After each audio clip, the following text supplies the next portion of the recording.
থেকে না, আমার থেকে শোনো। জি ম্যাডাম, কি জন্য ডাকছেন বলেন। শোনো, আমার হাজবেন্ড আমাকে মারার জন্য তোমাকে কত টাকা দিছে? কে মানে ম্যাডাম? টাকা? শোনো, তোমাকে আর মানে করতে হবে না। আমি তোমাকে 2 লাখ টাকা দিব, তুমি ওকে এই দুনিয়া থেকে সরাই দিবা। এই নাও টাকা, কাজটা যাতে ঠিক মতো হয়। ম্যাডাম, আপনি কোনো চিন্তা করেন না, যেহেতু টাকা ডাবল দিয়েছেন কাজটা ঠিকঠাক মতোই হবে। এবার বুঝতে পারছো ও তোমাকে কেন মারতে আসছে? আর ভাই, তোমাকে আর কাউকে মারতে হবে না, তুমি এবার যাও। কেন ম্যাডাম, আপনারা ওকে মারার জন্য আমাকে 2 লাখ টাকা দিলেন, তাহলে ওকে আমি কেন মারবো না?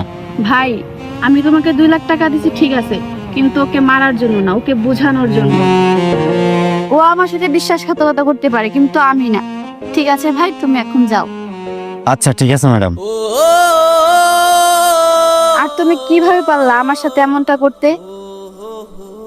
আমি তোমাকে বিশ্বাস করে ভালোবেসেছিলাম, আর সেই তুমি কি না আমাকে মারার জন্য প্ল্যান করো? তুমি কি করে পারলে আমার সাথে এমন কাজটা করতে? আজকে আমার ভাবতেও লজ্জা লাগতেছে, আমি তোমার মতো একটা মানুষের সাথে এতদিন সংসার করছি। এই শোনো না, আমি সত্যি তোমার সাথে অনেক বড় অন্যায় করে ফেলছি। আসলে হয়েছে কি, আমি মিথ্যে ভালোবাসায় জড়িয়ে তোমার সত্যিকারের ভালোবাসাটাই ভুলে গেছি।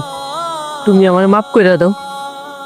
শোনো, মানুষের অপরাধের ক্ষমা হয়, কিন্তু তুমি আজকে আমার সাথে যেটা করলে এটার কোনো ক্ষমা হয় না। আর আমি চাচ্ছি না তোমার সাথে আর সংসার করতে। তুমি তোমার মতো থাকো আর আমি আমার মতো থাকি, আর সময় মতো ডিভোর্স লেটারটা পেয়ে যাবে। আসি। এই শোনো না, এই চুপ, তুমি আর একটা কথাও বলবে না।